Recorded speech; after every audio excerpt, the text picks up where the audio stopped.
নমস্কার। দেখুন, আমি বারবার বলি যে গ্রহ নক্ষত্র আমাদের জীবনের কোনো মানুষকে খুব সুপ্রতিষ্ঠিত করে, কোনো মানুষকে একদম তার জীবনের তার কেরিয়ার থেকে নিম্নগামী করে সমাজ থেকে বিচ্ছিন্ন করে দেয়। এটা খুব গুরুত্বপূর্ণ, কারণ এই নক্ষত্র ২৭টা নক্ষত্র, ১২টা রাশি, ৯টা গ্রহ আমাদের জীবনকে পরিচালিত করে। আপনি নিজে কিছু করছেন না, আপনাকে গ্রহ নক্ষত্র করাচ্ছে, এটুকু মাথায় রাখুন। কারণ আপনি যখন জন্মগ্রহণ করেছিলেন সেই সময় এই মহাকাশের গ্রহ নক্ষত্রের অবস্থানটাই আপনার জীবনের জন্ম ছকে পরিণত হয়েছে, এবং সেই গ্রহ নক্ষত্রের প্রভাবটা সেই নির্দিষ্ট স্থান কাল পাত্রে আপনার উপর কতটা প্রভাবিত করেছিল, এবং সেটা তো সেইভাবে মুভ করছে দশা, অন্তর্দশা, প্রত্যন্তর্দশা, সূক্ষ্ম দশার মাধ্যমে আপনার জীবনের পরিবর্তন হচ্ছে। এটাই কিন্তু বাস্তব ঘটনা।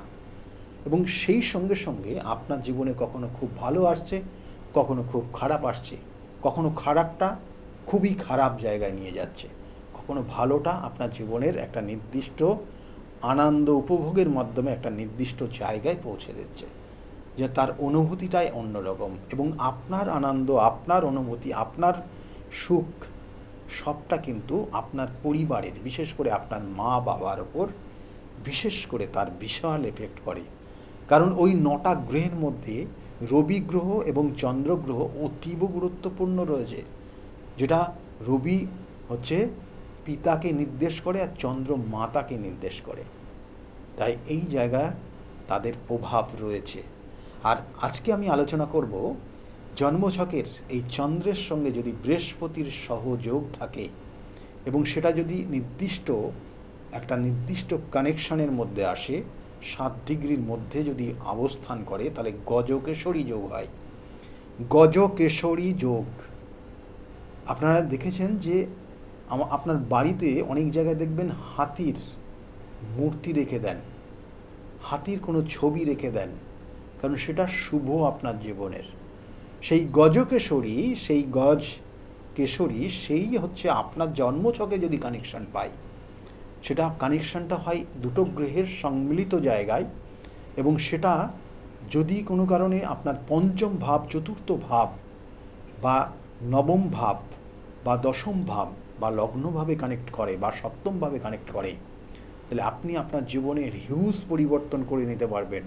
বলা হয় এই সকল জাতক জাতিকারা জন্মগ্রহণের পর থেকেই বাবা মায়ের যেমন উন্নতি করে এবং ভবিষ্যতে তার নিজের উন্নতি করে, এবং এই সকল মানুষগুলো একটা বটবৃক্ষের মতো অবস্থান করে, কারণ এর ছায়াতে বহু মানুষ উজ্জীবিত হয়।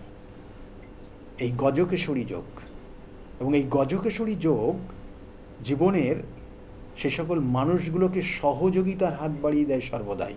এদের অর্থের কোনো দিন অভাব হয় না। প্রয়োজনে দেখো কোথার থেকে না কোথার থেকে তার জীবনে তার হাতের তার সেই সময়কে পরিচালনা করার জন্য অর্থ মজুত হয়ে যায়।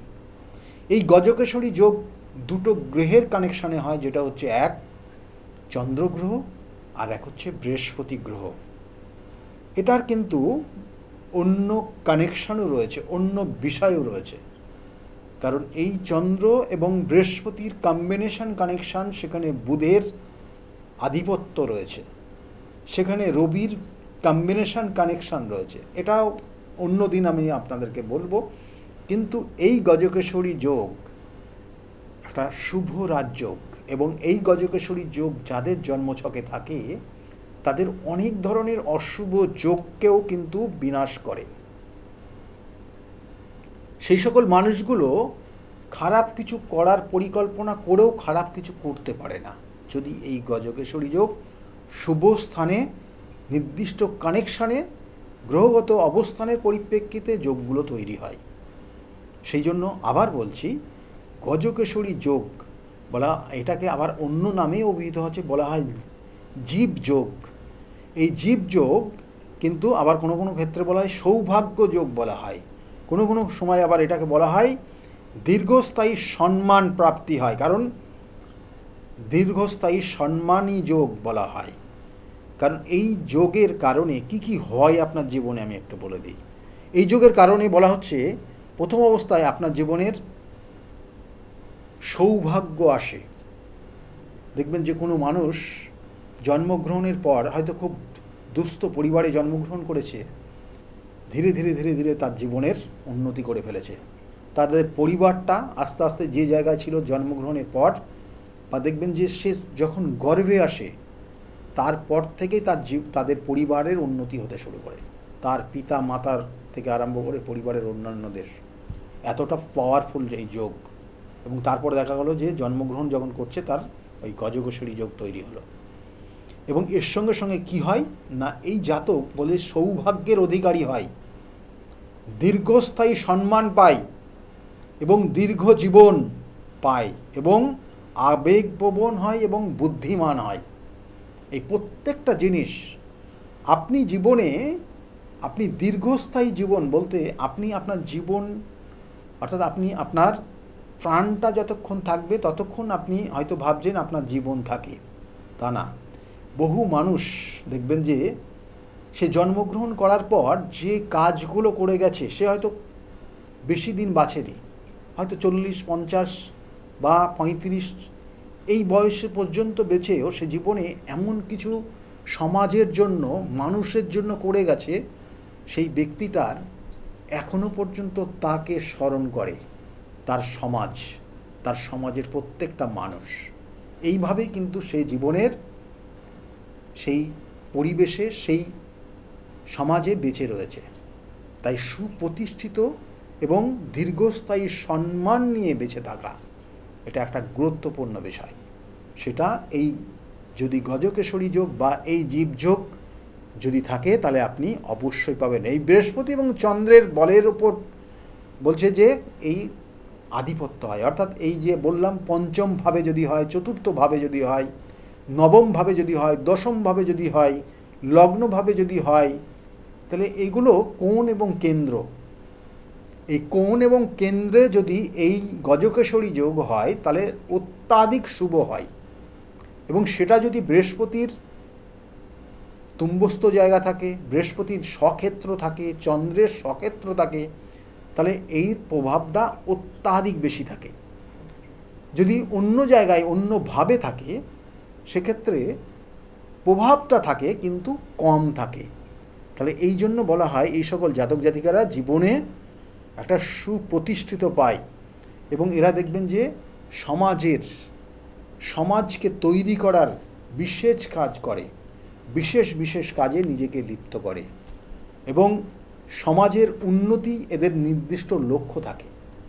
একটা দুস্থ মানুষ, সে হয়তো তার কাছে সাহায্য করতে এসছে বা চেতে এসছে, সাহায্য চাইতে এসছে, সেই সাহায্য চাইতে এসে সে কিন্তু তাকে কোনোদিন, যার গজকেশরী যোগ আছে তাকে কিন্তু কোনোদিন ফিরিয়ে দেবে না, তার পকেটে যা থাকবে তাকে কিন্তু দিয়ে সাহায্য করবে।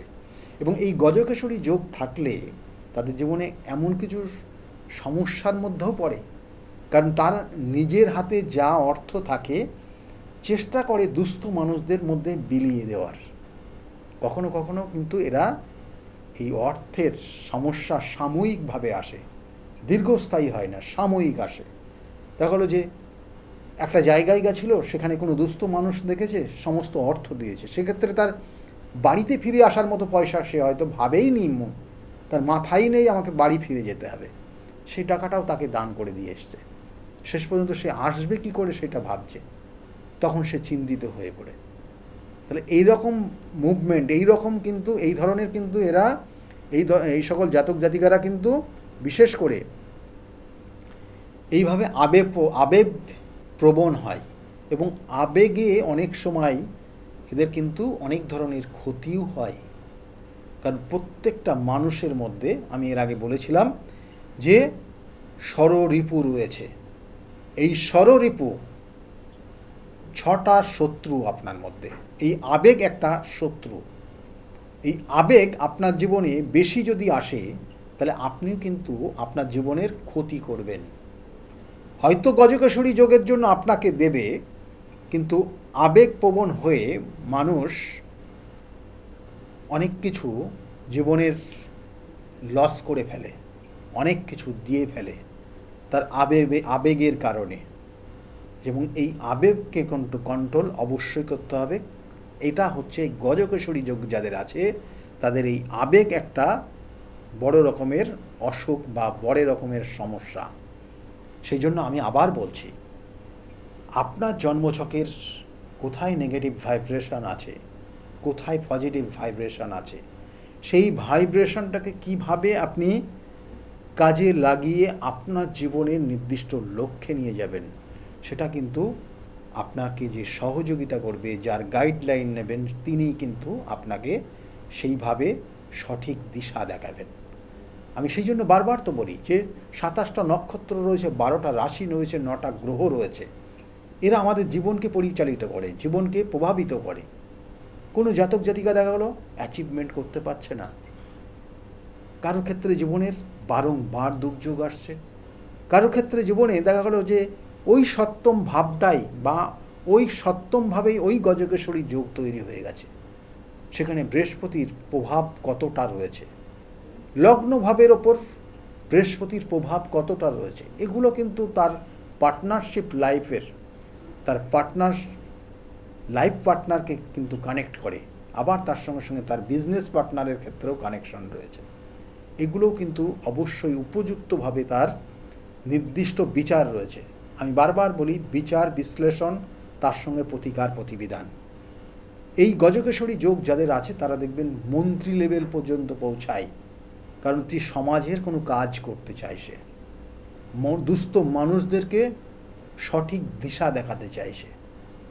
এই সকল জাতক জাতিকেরা হয় অনেস্ট, তারা সৎ কাজে নিজেকে নিয়োজিত করে, এরা ডিজনেস্ট হতে চায় না। যখনই এরা ডিজনেস্টের প্রভাব আসবে তাহলে জানবেন যে অন্য গ্রহ তাকে প্রভাবিত করছে, এবং সেক্ষেত্রে রাহুর অবস্থান দেখতে হবে। যদি এই গজকেশরী যোগের ওপর নেগেটিভ রাহুর দৃষ্টি থাকে তাহলে সেই গজকেশরী যোগ কিন্তু অতটা পাওয়ারফুল হয় না।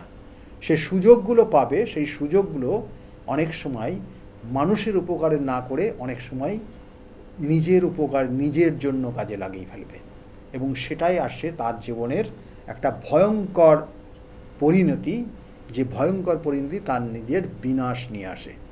সেই জন্য আবার বলছি, যোগ যেমন আছে, কানেকশান, ডিগ্রিগত কানেকশান, নক্ষত্র কানেকশান, ভাবগত কানেকশান, এগুলো ডিপেন্ড করবে আপনার ওই যোগটা আপনার ক্ষেত্রে কতটা প্রভাবিত করছে, কতটা ভালো হচ্ছে। আর যদি খারাপ থাকে তার সঠিক প্রতিকার প্রতিবিধান আছে। ওই যে রাহু গ্রহটার জন্যই হয়তো আপনার ওই গজকেশরী যোগের শুভ প্রভাবটা পাচ্ছেন না। কারণ আমি বারবার বলি, প্রতিকার প্রতিবিধান, সঠিক গাইডলাইন জীবনকে পরিবর্তন করতে পারে। সেই জন্য বিগত দিনে বহু মানুষ তারা প্রতিকার প্রতিবিধান নিয়ে আজকের জায়গায় ভালো রয়েছে। তাদের মুখ থেকে শুনুন তারা কতটা ভালো রয়েছে আর কি সমস্যার মধ্যে তারা এসেছিল। শুনতে থাকুন। সকলে খুব ভালো থাকবেন। আগামী দিনগুলো সকলের যাতে ভালো হোক, এই শুভকামনা রইল। নমস্কার। ডক্টর গৌতম শাস্ত্রী আর 5 জন অ্যাস্ট্রোলজারের থেকে কেন তিনি আলাদা? স্বাভাবিকভাবে আপনাদের মনে এই প্রশ্ন আসতেই পারে। দূর দূরান্ত থেকে নানান সমস্যায় জর্জরিত মানুষ ছুটে আসে তার কাছে। গ্রহদোষ হোক কিংবা কাল সর্পদোষ, অথবা ধরুন মাঙ্গলিক দোষ কিংবা অন্য যে কোনো সমস্যা, তারা জানেন সব সমস্যা স্থায়ী সমাধানে এক এবং অদ্বিতীয় ডক্টর গৌতম শাস্ত্রী। চলুন আজ আপনাদের সাথে পরিচয় করিয়ে দিই এমন কিছু মানুষের, এবং শুনে নিই তাদের কথা। আমি দাদার কাছ থেকে কথাগুলো শুনছিলাম, শুনতে শুনতে দাদা আমাকে হঠাৎ করে থামিয়ে দিতে বললেন, এবং দাদা বলছেন যে আমার কথাটা আগে শুনুন। সত্যিকার ওনার কথাটা আগে কিন্তু শুনতে হবে। সেই জন্যই আমি আবার দাদার কাছ থেকে শুনতে চাইবো যে আচ্ছা দাদা, আপনার মনে কি কোনো ক্ষোভ ছিল, কোনো অসন্তোষ ছিল, যে কারণে আপনি সব বাধা পেরিয়ে ডক্টর গৌতম শাস্ত্রীর কাছে এসেছেন? আমি একজনের কাছে গিয়েছিলাম, নাম প্রকাশ করব না, কিন্তু খুব বলে যে ভালো ভালো ভালো, মানে নিজের সম্বন্ধে অনেক ভালো একটু বাড়িয়ে বলে আর কি, কিন্তু কার্যক্ষেত্রে সেটা হয় না। আমি প্রোগ্রাম দেখে আমিও গেলাম, যাওয়ার পরে আমাকে বললে এই প্রতিকার লাগে, প্রতিকার করলাম, দেখলাম প্রতিকার করার পরে এবার আমাকে একটা নিয়ম ছিল, সেই নিয়মটা হওয়ার পরে আমি বললাম ফোন করলাম, ফোন ধরে না, ফোন করলে ফোন ধরে না। যাই হোক, সে জানি আমার পয়সাটা জলে গেল। এবার একদিন আমার মেয়েকে স্কুল থেকে নিয়ে এসেছি 2:35 নাগাদ, স্যারের দিকে প্রোগ্রাম হচ্ছে। প্রোগ্রামটা ভালো পছন্দ হলো, আমি ফোন লাগালাম। সেই দিনকে ফার্স্ট দেখলাম আমার মানে ভবিষ্যতে কি হয়েছে না হয়েছে সঙ্গে সঙ্গে আমার 3-4টে কথা সঠিক বললো। সেদিনকে ছিল মঙ্গলবার, আমি বললাম দেখাবো, বলে আজকে মঙ্গলবারে হয়ে যাবে। আমি চলে এলাম সঙ্গে সঙ্গে স্যারের কাছে। যখন আমি আলোচনা করছি বসে, স্যার বলে এই প্রোগ্রামটা দেখলাম না কিছুক্ষণ আগে। আমি হ্যাঁ স্যার, আমি 2:35 আমি প্রোগ্রাম দেখেছি, রাত্রিবেলায় আবার এসেছি 8:30টার সময়। স্যারকে আবার দেখালাম কালীঘাটে মানে একটা রাজবাড়ি না কি, ওইখানে দেখালাম। হ্যাঁ, ওখানে দেখালাম। স্যার আমাকে যেগুলো বললো সবগুলোই ঠিক। মানে আপনার পাস্ট কি হয়েছে না হয়েছে সব কিন্তু বলেছেন ডক্টর গৌতম শাস্ত্রী, এবং আপনার ডেটা নিয়ে। আপনার সঙ্গে কিন্তু ডক্টর গৌতম শাস্ত্রীর আগে কখনো দেখা হয়নি, ওই প্রথম কিন্তু দেখা হয়েছিল, তাই কি? সেটা বলুন দর্শকদের। আমার কথা হচ্ছে, আমি টিভিতে দেখলাম, দেখার পরে ভালো লাগলো প্রোগ্রাম দেখে আমি সঙ্গে সঙ্গে ফোন করলাম। এত ভালো প্রোগ্রাম, এত ভালো কথা বলে, আমার খুব ভালো লেগেছে। আমি সেই দিনকেই রাত্রিবেলা কালীঘাটে দেখানোর পরে আমাকে বললো এইটা লাগবে। আমার ঠিক আছে, তোমার ব্যবসা চলছিল, ব্যবসা একটু প্রবলেম হয়েছে, আমার কাছে আসবে, প্রতিকার করে দেবো, ঠিক হয়ে যাবে। আমি খুব খুশি। আমাকে তারাপীঠেও যেতে বলেছিল, আমি বললাম তারাপীঠ আর যাবো না, আপনার বাড়িতে রত্নন্দী কালী পুজোয় যাবো। আমি খুব খুশি, আমার কাজ হয়েছে, মানে হয়েছে বলে আগে কাজ করিয়েছি। আচ্ছা আচ্ছা। এবার তা বলে আরো কাজ আছে, আমার কাজ আছে, 8:30 অব্দি রাত 8:30 থাকতে হবে। মানে এটা কি আমার সঙ্গে স্বীকার করবেন দাদা যে ডক্টর গৌতম শাস্ত্রীর কাছে এলে সাকসেসটা হাতের মুঠোয় পাওয়া যায়? আমি ফার্স্ট টাইম তো এলাম। আমি এর আগে কাজ করিয়েছেন আপনি? না, স্যারের কাছে করিনি, অন্য জায়গায় করেছি। কোনো আপনার মধ্যে কি এটুকু আশা জাগছে? স্যার আমাকে যেটা বলেছে অরিজিনাল কথা বলেছে, আমার ভবিষ্যতে কি হয়েছে না হয়েছে সবই বলেছে। আমার ভালো লেগেছে, নির্দ্বিধায় আমি চলে এসেছি। তবে এখানে আসলে আশা করি ভালো লোকে, আমি তো এসে দেখলাম যে ভালো, লোকেরা আসুক, ভালো সাকসেসফুল পাবে। ধন্যবাদ আপনাকে। আচ্ছা, এবার দিদির কাছে চলে যাই। দিদি, আপনার নামটা বলুন। আমার নাম দীপ্তি মণ্ডল। দীপ্তি মণ্ডল কোথা থেকে আসছেন? পাটানগর থেকে আসছি। পাটানগর থেকে দীপ্তি মণ্ডল। আজকের এই শুভ দিনে রটন্তী কালী পূজায় উনি চলে এসেছেন। মনের মধ্যে কি কোনো কিছু আছে যে এমন কিছু যে আজকের এই দিনটা আমি কাজে লাগাবো, আজকের এই শুভ দিনটা আমার জীবনের খুব মহত্বপূর্ণ গুরুত্বপূর্ণ দিন, সেই বিষয়ে কি আপনি কিছু বলতে পারবেন? হ্যাঁ, আজকের দিনে আমরা অমাবস্যা, একাদশী, পূর্ণিমা আমরা এমনি পালন করি, মানে সেই হিসাবে এই দিনটা তো খুবই ভালো।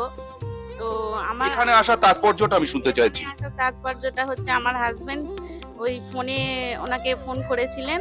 ফোন করার পরে উনি বিগত 4 বছর আমাদের কি ক্রাইসিসের মধ্যে আমরা চলছি সেটা সঠিক বলে দিল একবার ফোন করতেই। এবং ওর ডেট অফ বার্থটা নিয়ে ওনার যে চার্টটা বার করেছিলেন, বার করে উনি পারফেক্ট আমাদের জীবনধারাটা বলে দিতে পারলো। তো ওনার বলাতে আমারও খুব ভালো লাগলো। ও বলল যে দেখো, এরম কিন্তু এমনটা কেউ বলতে পারেনি, কিন্তু ইনি পুরো ডিটেলসে বলে দিল যে আমরা কি সমস্যার মধ্যে চলছি, আমাদের কি হচ্ছে না হচ্ছে, তাহলে এনাকেই একবার দেখাই। সঙ্গে সঙ্গে ওই জন্যই মানে ফোন করে ওই দিনকেই দেখিয়েছি। তা উনি বললেন যে তোমার একটা রেমেডি দিতে হবে। তো রেমেডিটা দেওয়ার জন্য বলল যে আপনি এখানে এসে পরের সপ্তাহে নিয়ে যেতে পারেন, না হলে আমি 10 তারিখে যাব তারাপীঠে, ওখানেও আপনারা আসতে পারেন, না হলে 18 তারিখে অমাবস্যা, মৌনী অমাবস্যাতে আমার বাড়িতে ক্রিয়া হবে এবং হোমযজ্ঞ হবে, ওখানে যদি আসতে পারেন ওখানেও এসে ধারণ করতে পারেন। তখন আমরা সিদ্ধান্ত নিলাম যে এখানেই আমরা আসবো, আপনার বাড়িতেই আসবো। তাই আমরা আজকে এসেছি। আজকে ওর ক্রিয়া হয়েছে এবং ওইটা ধারণ করিয়েছেন এবং পরবর্তী হোমযজ্ঞে হবে, সেটা দেখার অপেক্ষায় আছি। এবারে দেখি কি হয়, পড়ার পরে বিশ্বাস নিয়ে তো করছি। কিন্তু একটা ডেটাতে doctor Gautam Shastri last 4 years past history বলে দিয়েছে। এটা কিন্তু জাতা কথা নয়, একেই বলে হচ্ছে কারিশমা। একদম এই জন্যই ওনাকে আমার ভালো লেগেছে যে চলো ওনার কাছেই চলো, এরকমটা তো কেউ এরকম তো বলতে পারিনি, কিন্তু ইনি ডিটেলসে বলে দিল যে আমাদের কি কি সমস্যার মধ্যে দিয়ে যাচ্ছি, কি কি হচ্ছে, আমাদের কি হয়েছে সব বলে দিতে পারলো। যে একটা ডেট অফ বার্থ নিয়ে এভাবে বলে দেওয়াটা মুখের কথা নয়।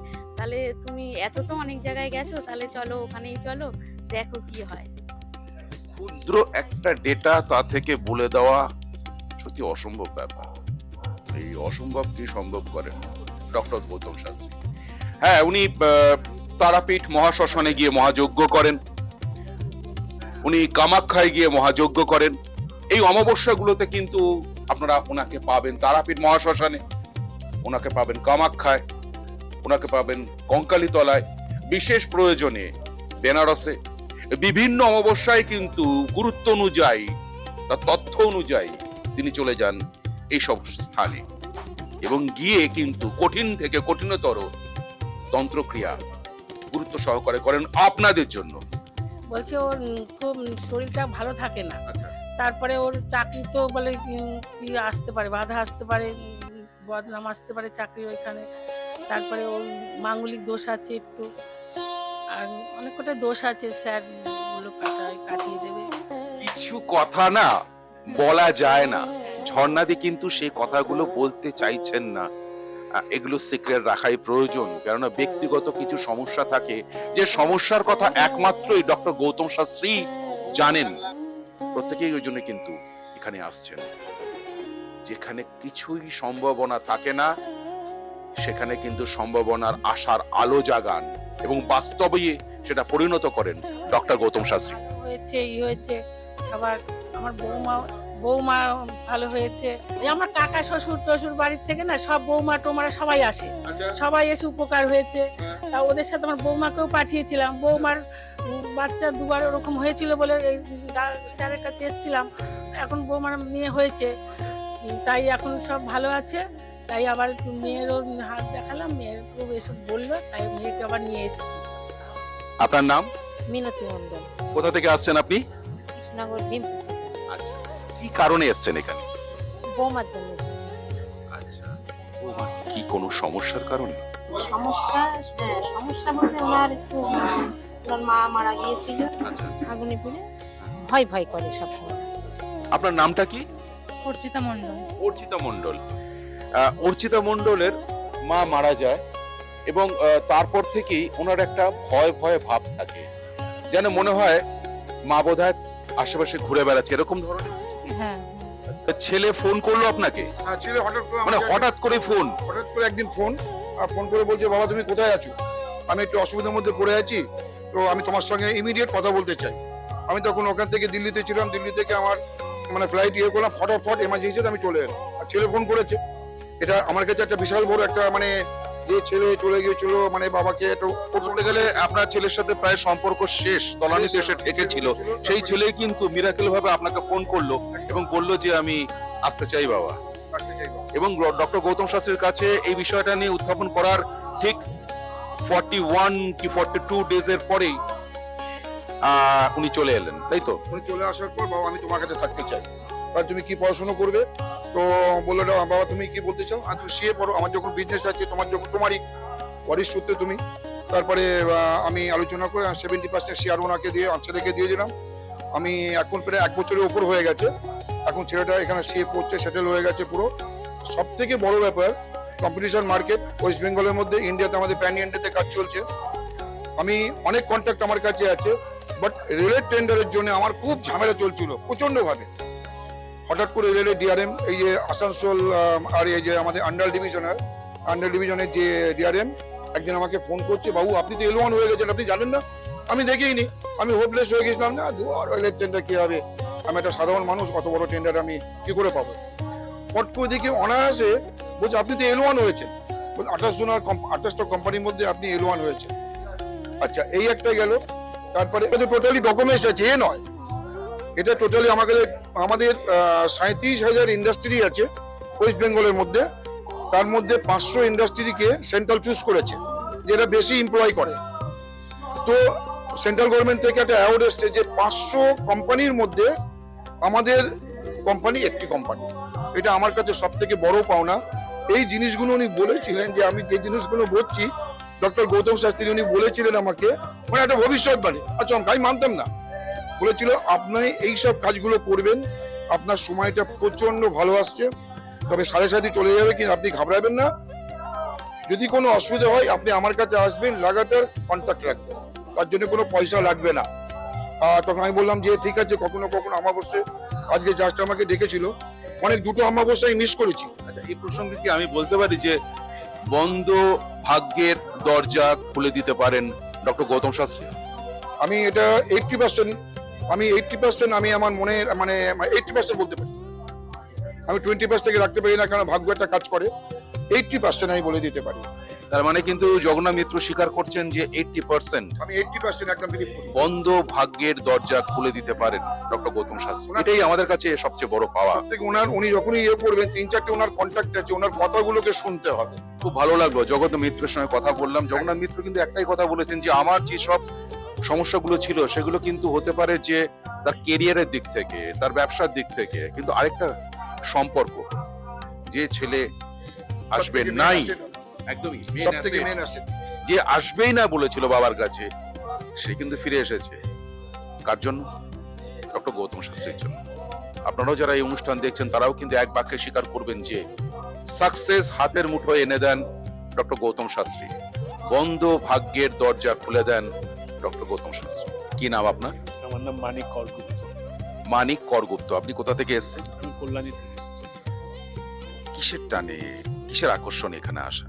আমি অনেক জ্যোতিষীদের কাছে গিয়েছিলাম, কিন্তু আমি সেভাবে ফল পাইনি। আমি তারপরে টিভিতে ফলো করি, কার কাছে গেলে পাওয়া যায়। ফল তো পাওয়া যায়, কিন্তু কার কাছে গেলে আমি ফল পাবো সেটা আমি চেষ্টা করি। দেখতে দেখতে ওনার প্রোগ্রাম দেখি এবং ওনাকে আমি অনেক দিন ধরে ফলো করি। ফলো করার পরে আমার মনে হলো যে এরকম একটা ডক্টর গৌতম শাস্ত্রী ভদ্রলোক, ওনার কাছে গেলে আমি আশা করি কাজ পাবো। যে কাজের জন্য আমি চেষ্টায় রয়েছি সেই কাজটা আমি পাবো। মানে আপনি যে সমস্যা জর্জরিত, ডক্টর গৌতম শাস্ত্রী সেই সমস্যা থেকে আপনাকে উদ্ধার করতে পারবেন, এটাই আপনার বক্তব্য। এটাই হচ্ছে আমার বাবা। মানিক বাবু খুব সুন্দর বললেন, কিন্তু অনেকের অনুষ্ঠান দেখেছেন, কিন্তু ডক্টর গৌতম শাস্ত্রীর যে প্রেডিকশন টিভিতে, সেটা থেকে অনেকেই অ্যাট্রাক্ট হন, যে একটা সামান্য ডেটা ফোনের মাধ্যমে বলে দিচ্ছে, তারপরে কি করে ভদ্রলোক তার পাস্ট, তার প্রেজেন্ট অ্যান্ড ফিউচার ডিটেলসে বলে দিচ্ছে। সেই কারণে মানিকবাবু চলে এসেছেন আজকে, এবং উনি আশাবাদী ওনার যে সমস্যা আছে সেই সমস্যার সমাধান হবেই হবে, তাই তো? হ্যাঁ, আমি সেই আশাতেই ওনার কাছে এসেছি এবং আমি বেশি দিন হয় না এসেছি। শুনলেন তো, এনাদের প্রত্যেকের আশা, ভরসা এবং বিশ্বাসের একটাই নাম, ডক্টর গৌতম শাস্ত্রী, যার সম্পর্কে আমরা এত কিছু শুনলাম। চলুন এবার দেখে নিই তিনি কি বলছেন।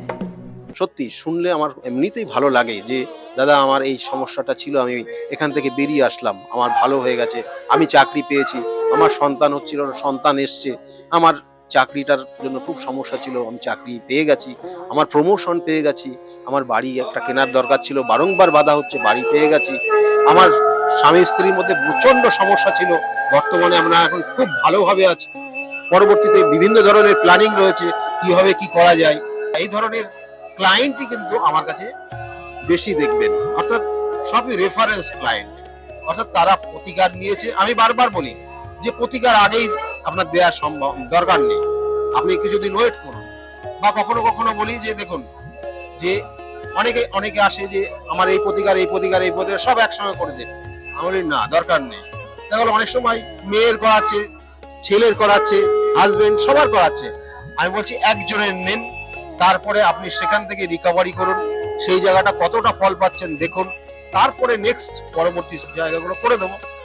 এবং সেইভাবেই আমি দিই, অর্থাৎ আজকে ছেলের জন্য এসছে, ছেলের দুদিন পরে দেখুন তার কতটা ফিডব্যাক, ভালো পজিটিভ জায়গা আসছে কিনা, এবং তারা সেটা দেখছে পজিটিভ জায়গায় আসছে, ভালো হচ্ছে, তারপরে অন্যান্য পরিবারের সমস্ত মেম্বাররাই করছে। আমি এইভাবেই করে দিই। অন্যরকম মনে করবেন, কারণ আপনি প্রশংসা শুনতে পছন্দ করেন না। এটা দেখুন, এগুলো মানে প্রত্যেকটা ক্যালকুলেশনের বিষয়। জ্যোতিষশাস্ত্র সবসময় ক্যালকুলেশনের উপর ডিপেন্ড করে, এবং সেটা সঠিক ক্যালকুলেশন যে পারে সে করতে পারে, এবং সেটা সবটাই গুরুমুখী বিদ্যা। গুরুমুখী বিদ্যার বাইরে আপনি কোনোভাবে কিছু করতে পারবেন না।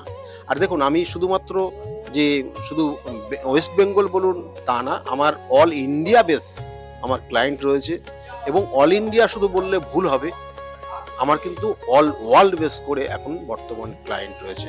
তারা বিভিন্ন সূত্র ধরে তারা সেই যোগাযোগ এসছে, এবং তারা এই আবার বলছি, এগুলো কিন্তু প্রত্যেকটা তারা একজন প্রতিকার নিয়েছে তার সূত্র ধরে, তারাও কিন্তু প্রতিকার নিয়েছে। আজকে এই যে গত 2 দিন আগে ফোন করেছিলেন একজন, তাকে আমি 1 মাস আগে প্রতিকার দিয়েছি, সেটা প্রতিকারটা পৌঁছাতে পারিনি, তারা নিজেরা পৌঁছে দিয়েছে।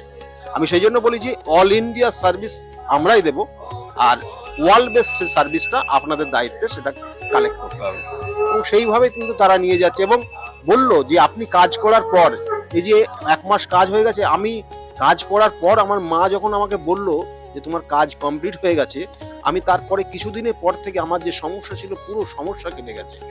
কিন্তু তা কেন হয়েছে, তার জন্য কিন্তু কারণ রয়েছে। আমি বারবার বলি, দেখো প্রতিকার প্রতিবিধান যে জিনিসটা দেওয়া হয়েছে, আপনার সন্তান সেটা ধারণ করতে পারছেন না, সেটা তার জন্য মা বা বাবা যে কোনো একজন করতে হবে।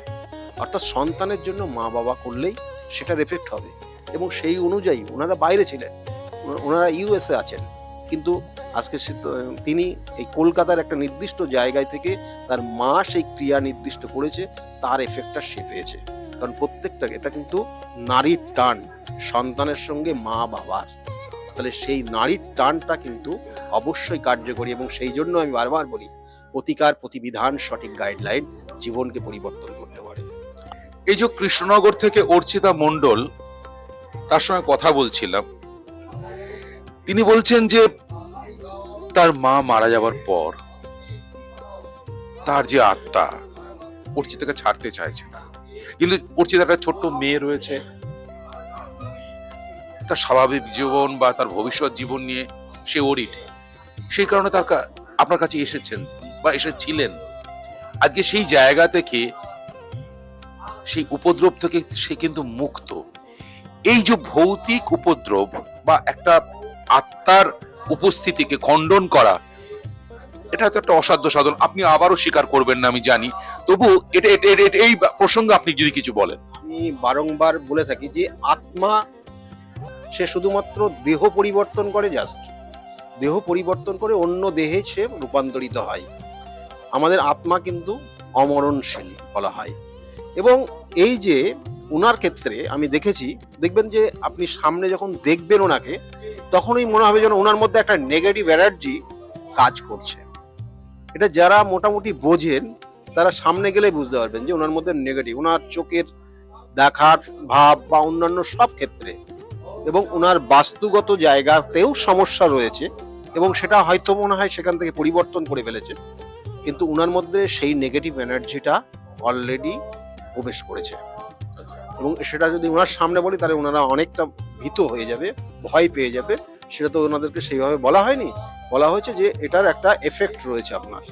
তা সেই অনুযায়ী আজকের যে আপনারা দেখলেন যে ওনার আজকে এই নির্দিষ্ট তিথিতে কাজ করা হলো, এবং এই নির্দিষ্ট তিথিতে কাজ করে ওনারা ওই জায়গার থেকে বেরিয়ে আসলেন, এবং ওটা কিন্তু আরো 3টে স্টেপে কাজ হবে, মানে একটা স্টেপে কাজ হবে না, তবুও ওটা অনেকটা প্রোগ্রেস হবে, ওনার মধ্যে কিছু পরিবর্তন হয়ে যাবে।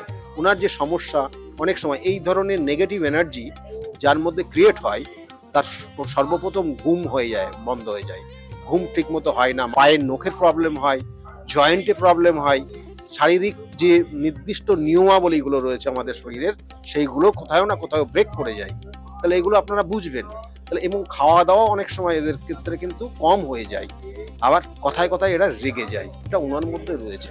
তাহলে সেই জন্য আজকে নির্দিষ্ট ক্রিয়ার মাধ্যমে সেটাকে নির্দিষ্টভাবে প্রতিকার প্রতিবিধান করা হলো, এবং এই প্রতিকার প্রতিবিধান নিয়ে আজকে আগামী কটা দিন সেইভাবে করবে, ক্রিয়া করবে, ওনাকেও ক্রিয়া করতে হবে যাতে ওনার ওই অশুভ শক্তিটা ওনার আশেপাশে না আসতে পারে, এবং সম্পূর্ণভাবে হয়তো সেটা কিছু কিছু এফেক্ট থাকবে, সেটা পরবর্তী অমাবস্যার দিনে আবার পুরোপুরি নির্মূল করে দেওয়া যাবে।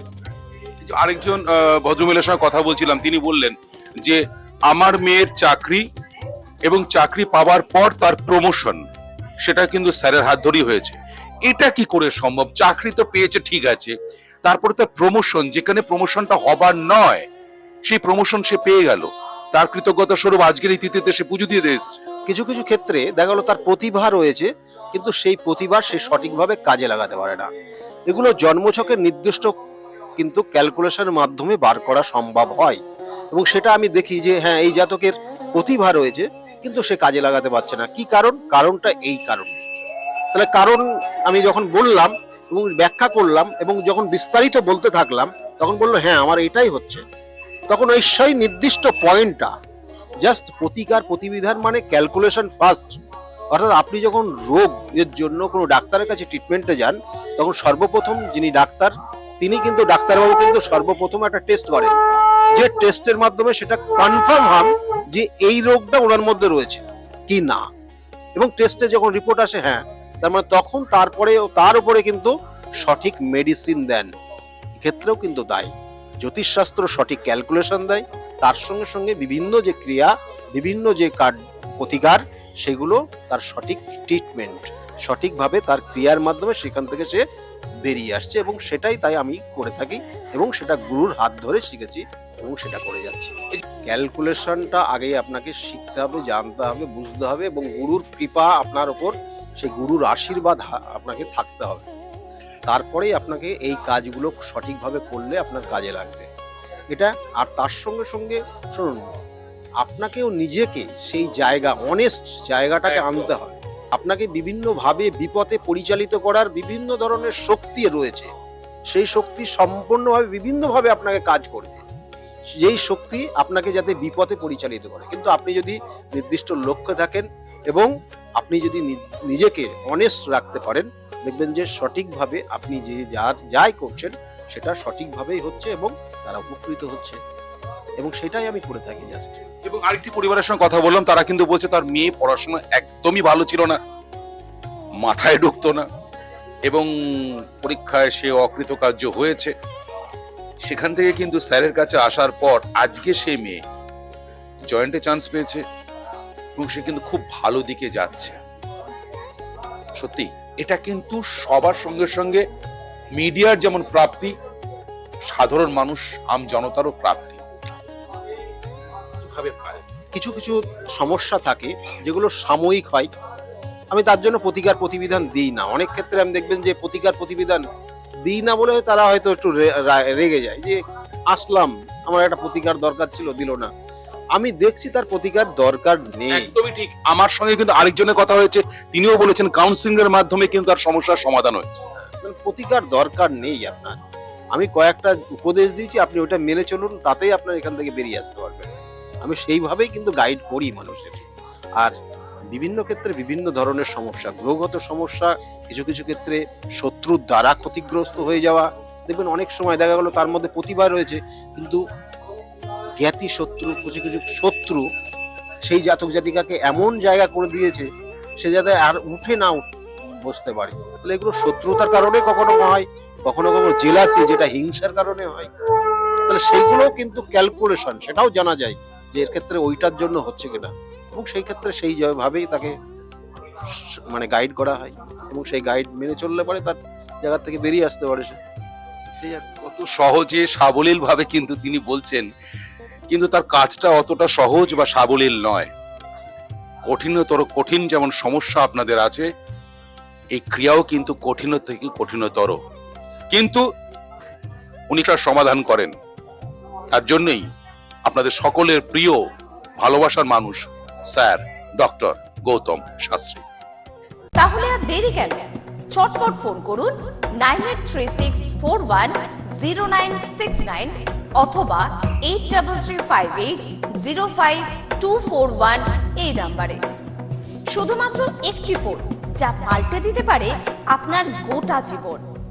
জ্যোতিষবিদ, বাস্তুবিদ, হস্তরেখা বিশারদ ও spiritual guide doctor Gautam Shastri, এক এবং অদ্বিতীয়।